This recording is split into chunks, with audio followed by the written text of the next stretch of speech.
성도 여러분, 저는 오늘 요한복음 14장 1절부터 3절까지의 말씀을 가지고 근심을 이기는 유일한 방법이라는 제목으로 말씀을 선포하고자 합니다. 오늘 말씀은 당신이 십자가에 죽임당할 것임을 말씀하시자 근심하는 제자들에게 예수님께서 하신 말씀입니다. 이 본문을 선택하게 된 계기는 사실 중학교 2학년인 저희 외아들에 대한 근심에서 시작되었습니다. 저희가 보기에 저희 아이는 또래에 비해 키도 많이 작고 또 왜소하며 생각도 많이 어립니다. 소위 세상 물정 모르는 순수한 아이죠. 그런데 2달 전쯤입니다. 저희 부부가 잠자리에 들었을 때 아이가 갑자기 저희 방으로 불쑥 들어왔습니다. 저희 옆에 말없이 잠시 누워있다가 잘 자요 라고 취침 인사를 하고는 자기 방으로 돌아가는 거예요. 그 아이가 갑자기 왜 그랬는지 모르지만 아이의 뒷모습이 자꾸 아른거리면서 저는 잠을 이룰 수가 없었습니다. 저 아이가 무슨 말 못할 걱정이 있나? 학교에서 무슨 일이 있었나? 우리가 떠나가면 혼자 남아서 이 험한 세상을 어떻게 살아갈까? 여러 근심들이 꼬리에 꼬리를 물고 제게 몰려오더라고요.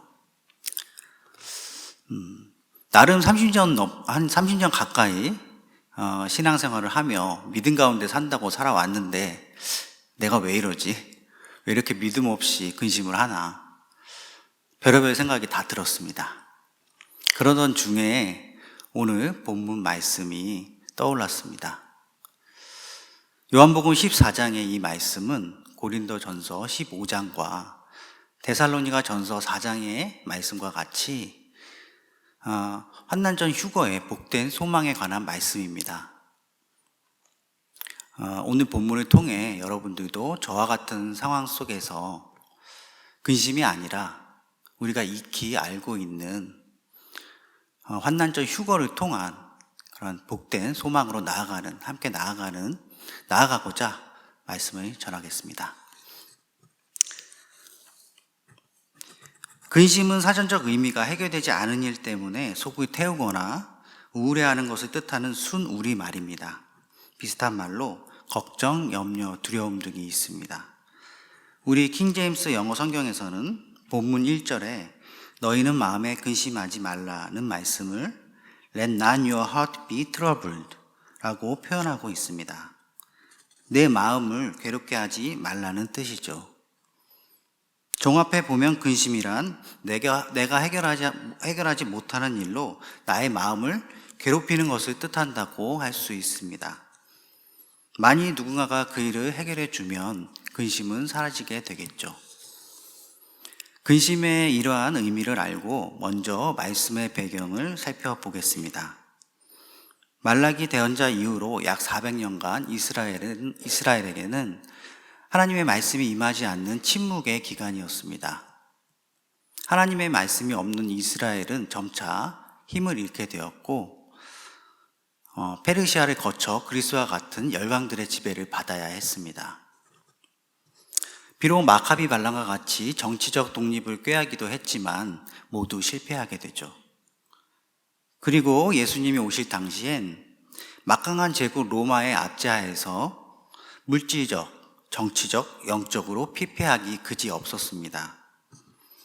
절망뿐인 이러한 상황 속에서 자연히 이스라엘 사람들은 모세와 말라기 대언자가 예언한 그 메시아를 기다리게 됩니다. 메시아가 와서 로마로부터 자신들을 해방시켜 줄 그날을 손꼽아 기다리게 되죠. 그것은 제자들도 마찬가지였을 겁니다. 그런데 드디어 제자들 앞에 나사렛 예수란 분이 나타나신 겁니다. 그리고 그분의 말씀과 행하시는 일, 기적들을 보니까 도저히 사람이 할 수 없는 일인 겁니다. 야, 이분이야말로 로마로부터 우리를 해방시키고 메시아 왕국을 세우실 그분이구나 라는 확신을 가지게 됩니다.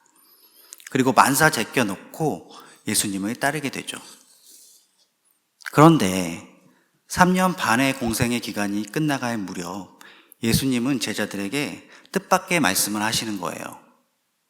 먼저 요한복음 12장에서 예수님께서는 자신이 십자가에 달려 죽을 것을 예고하십니다. 13장에서는 유월절 만찬 자리에서 엄숙히 제자들의 발을 씻기시며 하늘에서의 섬김이 무엇인지를 보여주십니다. 또한 12 제자 중 한 명이 당신을 배반할 것을 예고하십니다. 그리고 가룟 유다가 만찬 자리를 떠난 뒤에는 예수님께서는 남아있는 제자들에게 서로 사랑하라는 유언과도 같은 새 명령을 주십니다. 이쯤 되니 제자들은 이게 아닌데 예수님이 왜 이러시지? 라는 생각이 들만하죠. 그리고 쐐기를 박는 예수님의 말씀이 이어집니다. 어디로 가시냐는 수제자 베드로의 질문에 지금 내가 따라올 수 없다는 말씀을 하시고 심지어 내가 나를 3번 부인할 것이라는 말씀까지 하십니다. 오늘 본문 말씀은 그것과 이어지는 말씀이라고 볼 수 있습니다. 자, 이 순간 제자들의 심정이 어땠을까요? 그토록 손꼽아 기다려왔던 메시아 그 예수님이 십자가에 죽으신다니, 이게 도대체 무슨 말씀이란 말입니까?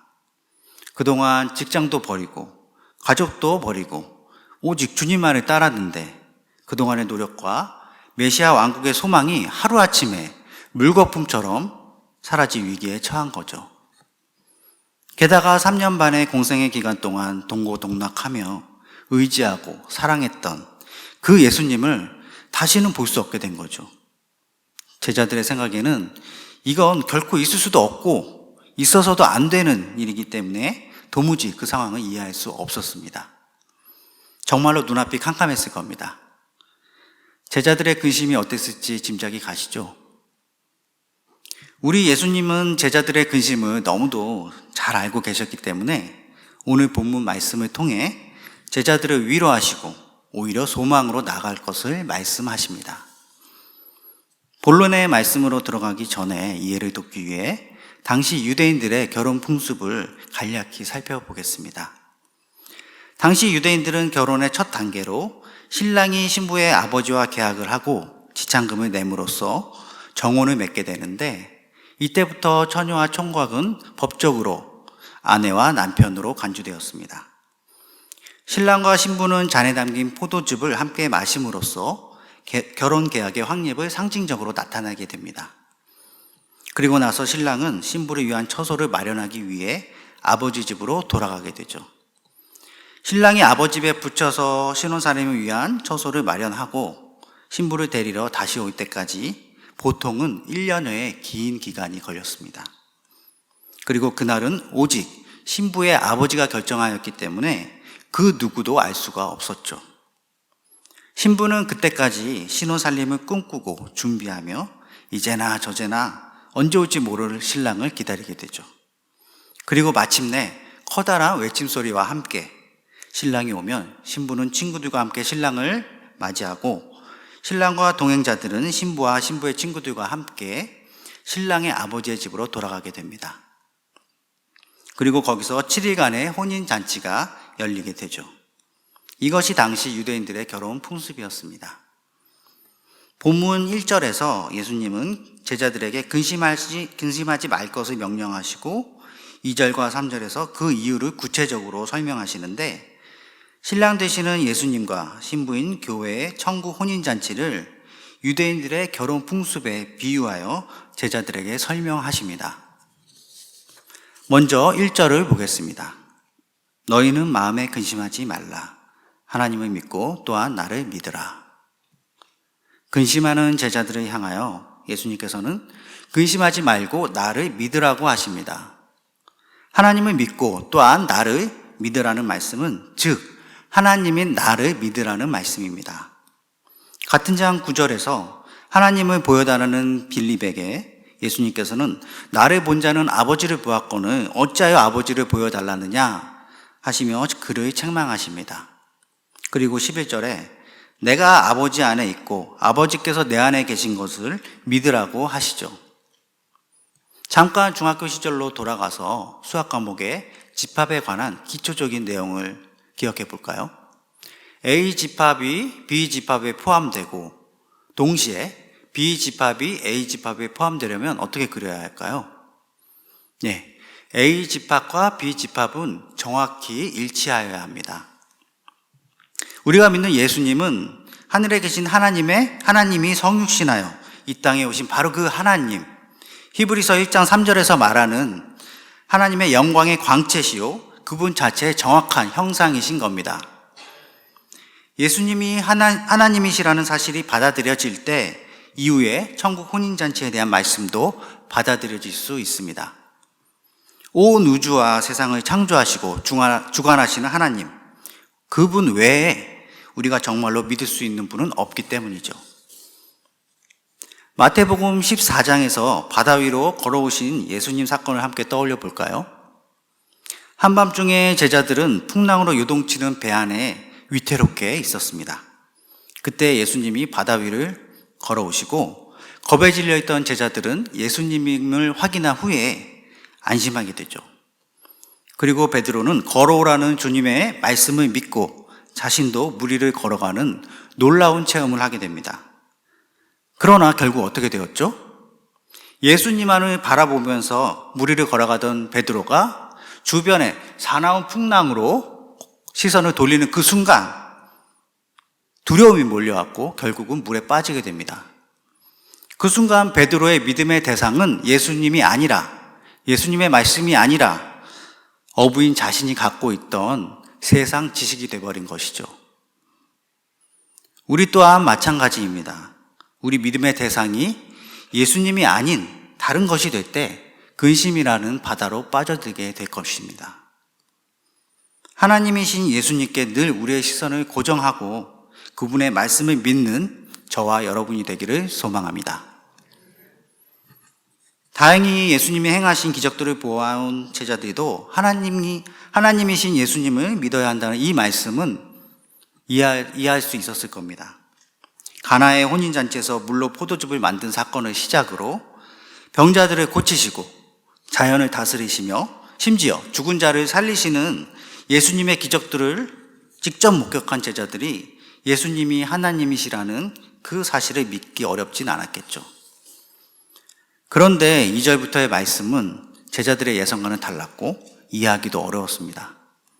본문 말씀 이후에 제자들의 질문을 보면 알 수 있는데 5절에서 도마가 주님이 가시는 길을 우리가 어찌 알 수 있냐고 묻는다거나 8절에서 빌립이 아버지를 직접 보여달라고 하기도 하고요. 22절에서 가룟이 아닌 유다가 어찌하여 세상에 자신을 나타내지 않으시냐고 묻는 장면 등을 보면 그들은 여전히 그러면 이제 하나님이신 예수님께서 우리를 위해 이 땅에서 뭔가를 보여주실 거야 라고 다른 기대를 하고 있음을 알 수 있습니다. 사실 그들은 부활하신 예수님을 만나고 난 후에야 1절 이후에 이어지는 천국 혼인잔치의 말씀들을 이해할 수 있었을 겁니다.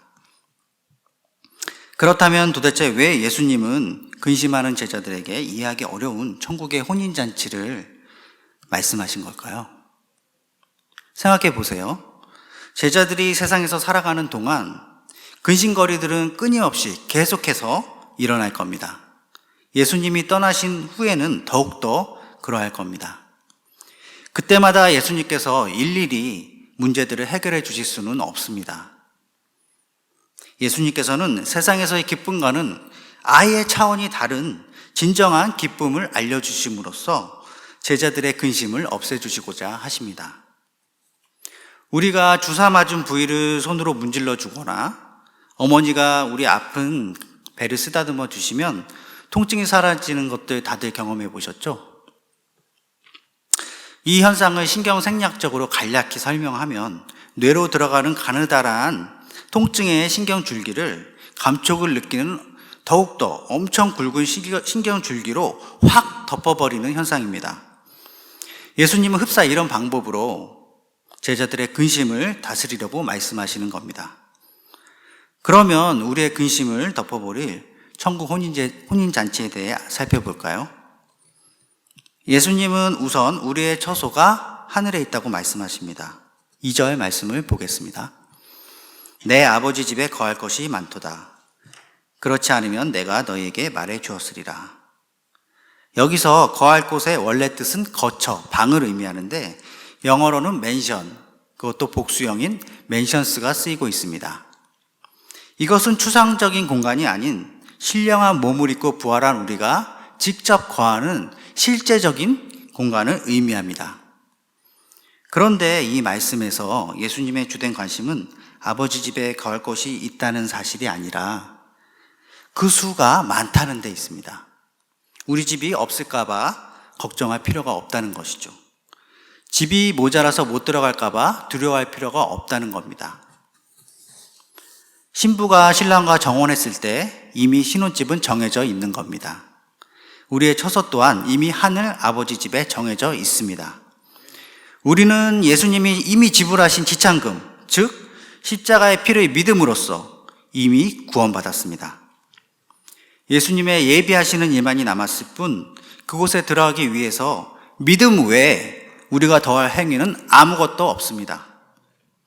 그런데 안타깝게도 많은 교회들이 특정한 행위를 더하여야 하늘의 처소에 들어간다고 잘못 가르치거나 우리 스스로가 무언가를 더해야 할 것 같은 부담감을 느끼기도 합니다.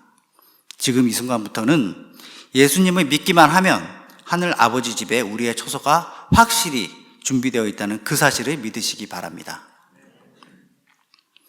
두 번째로, 지금은 예수님이 처소를 예배하기 위해 가야 한다고 말씀하십니다. 2절 말씀 후반부를 보겠습니다. 내가 너희를 위해 처소를 예배하러 가노니. 예수님이 예배하러 가신 동안은 제자들만 이 땅에 홀로 남겨지게 될 겁니다.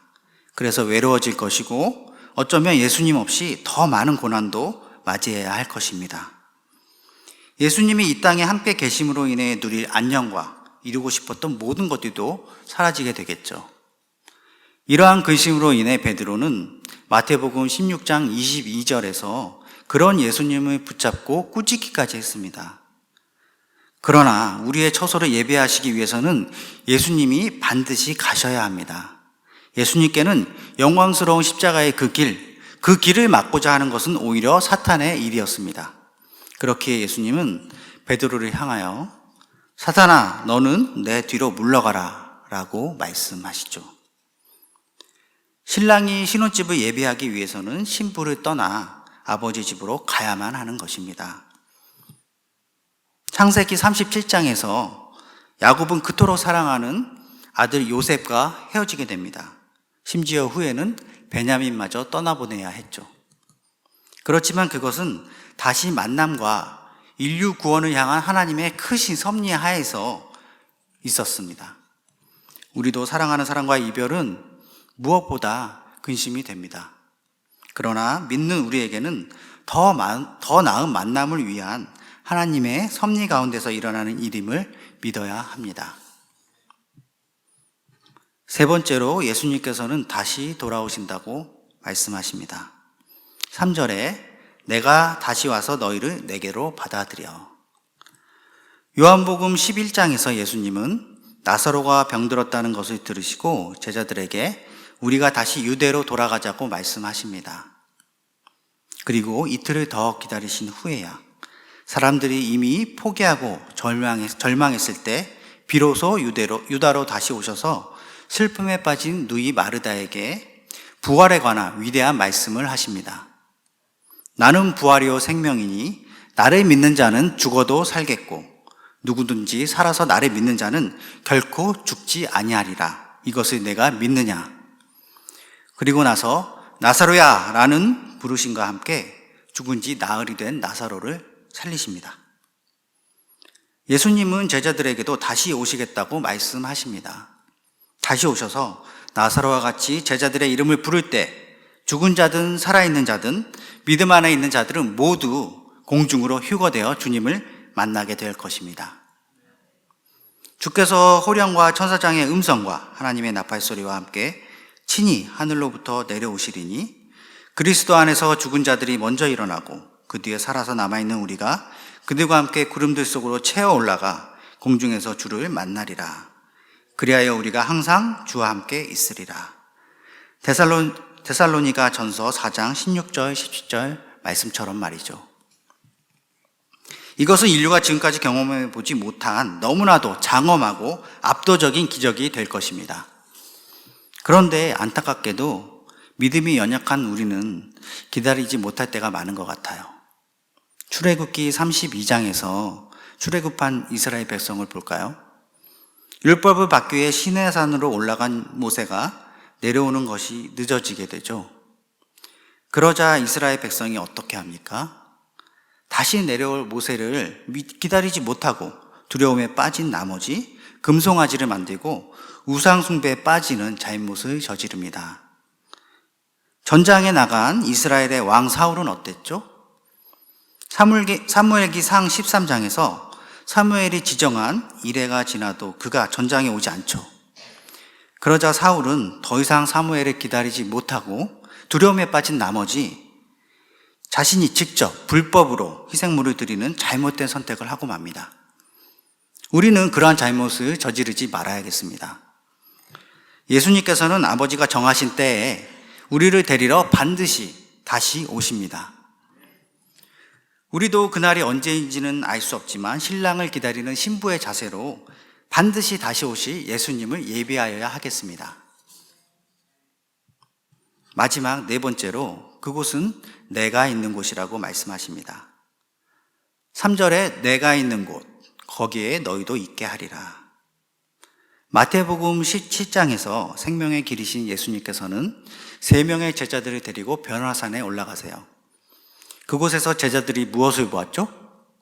바로 율법과 대언자를 대표하는 모세와 엘리야를 보았습니다.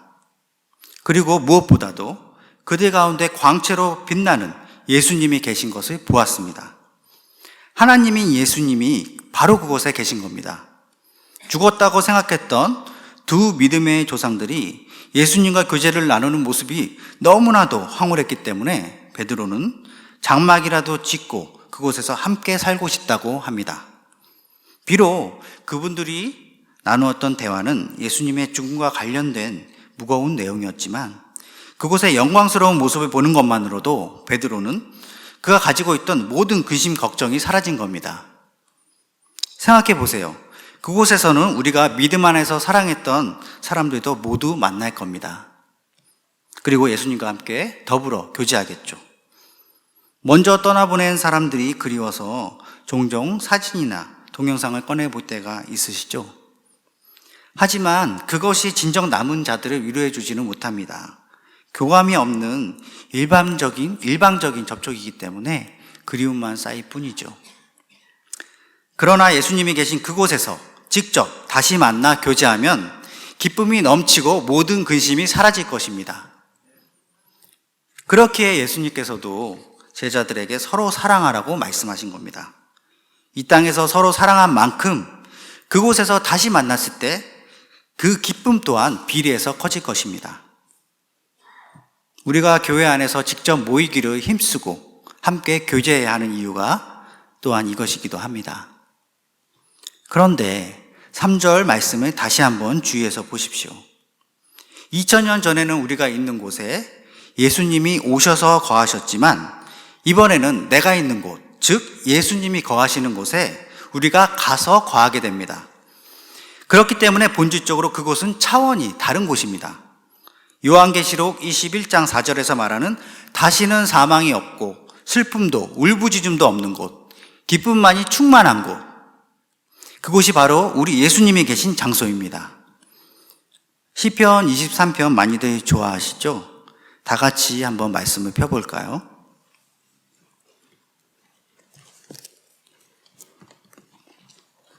아마 근심 가운데 있는 성도들에게 우리가 가장 많이 들려주는 말씀 중 하나가 아닐까 생각합니다. 시편 23편입니다. 주는 나의 목자시니 내가 부족함이 없으리로다.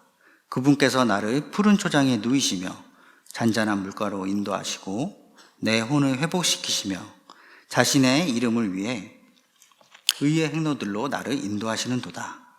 참으로 내가 사망의 그늘진 골짜기를 다닐지라도 해악을 두려워하지 아니하리니 주께서 나와 함께 계시며 주의 막대기와 주의 지팡이가 나를 위로하시나이다. 주께서 내 원수들의 눈앞에서 내 앞에 상을 차리시고 기름을 내 머리에 부으시니 내 잔이 넘치나이다.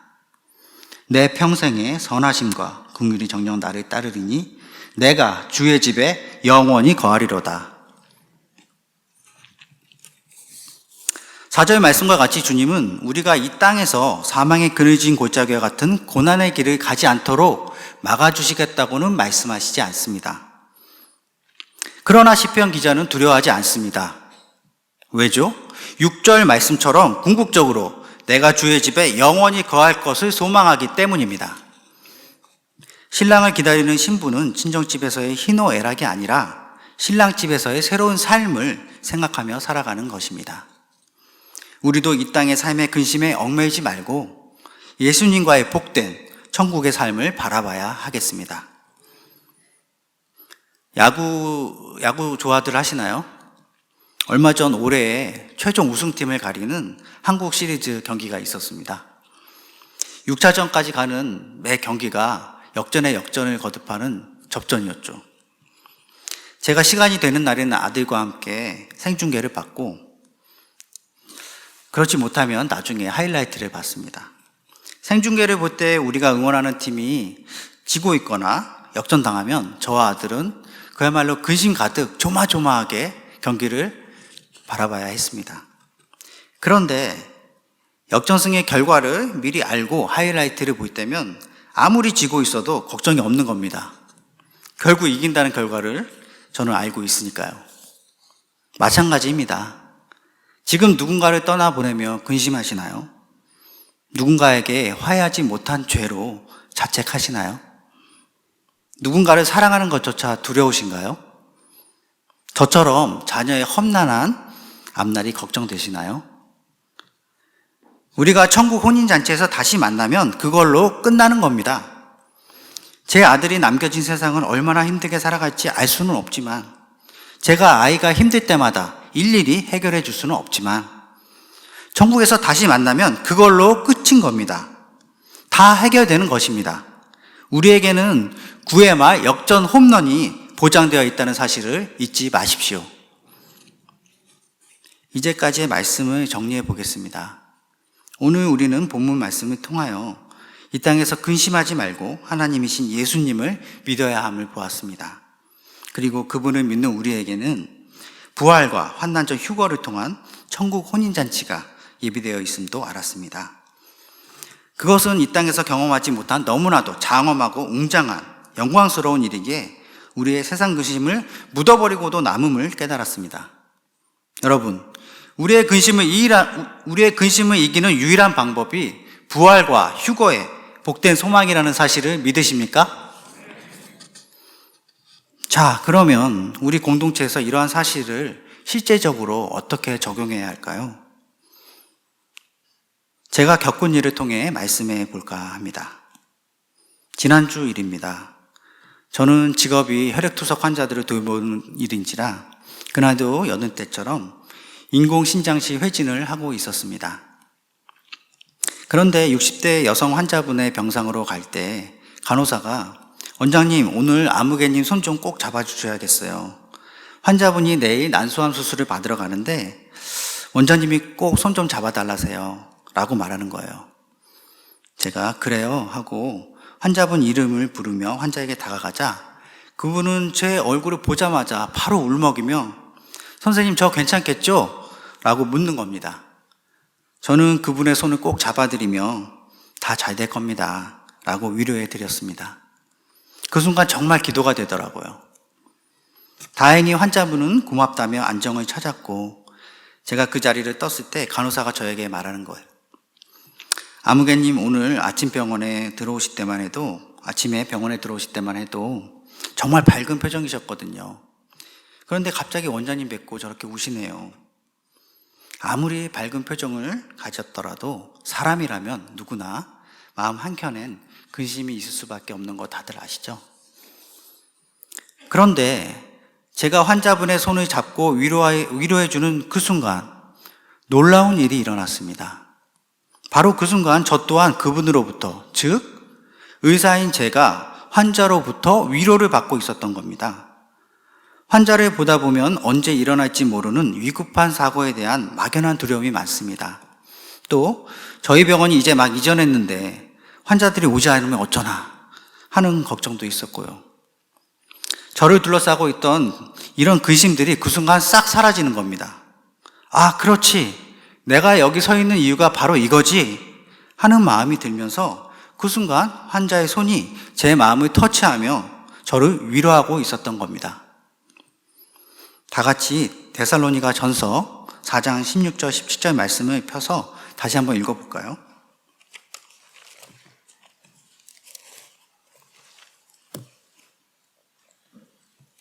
제가 읽겠습니다. 주께서 호령과 천사장의 음성과 하나님의 나팔소리와 함께 친히 하늘로부터 내려오시리니 그리스도 안에서 죽은 자들이 먼저 일어나고 그 뒤에 살아서 남아있는 우리가 그들과 함께 구름들 속으로 채어 올라가 공중에서 주를 만나리라. 그리하여 우리가 항상 주와 함께 있으리라. 그렇습니다. 이 말씀처럼 우리에게는 환난전 휴거의 복된 소망의 약속의 말씀이 있습니다. 그런데 18절 말씀을 보십시오. 그러므로 이 말씀들로 서로 위로하라. 서로 위로하라. 서로의 의미가 다가오시나요? 우리는 보통 서로 위로한다고 할 때 지금은 네가 근심 가운데 있으니까 내가 위로해 줄게. 다음에 내가 근심 가운데 있을 땐 네가 나 좀 위로해 줘. 보통 이렇게 생각을 합니다.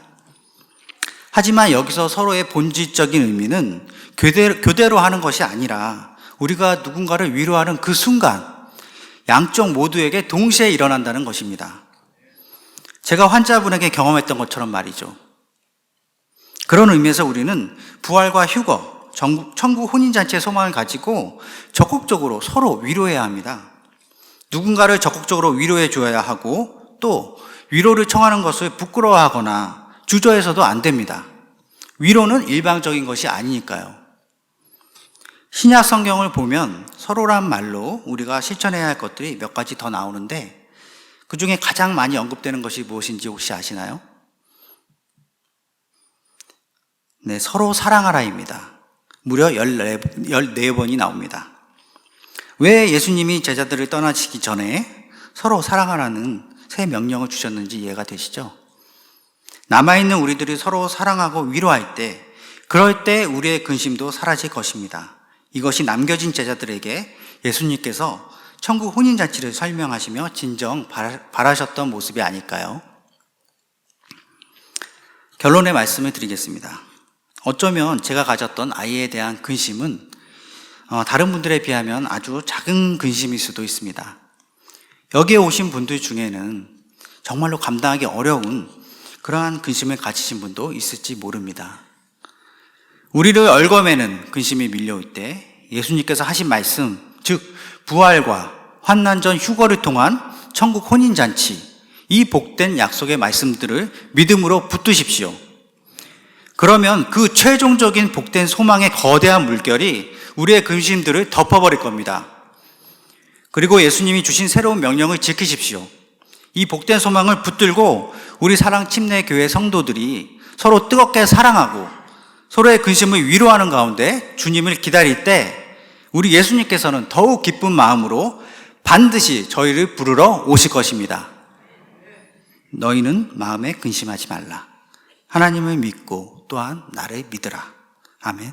말씀을 마치겠습니다.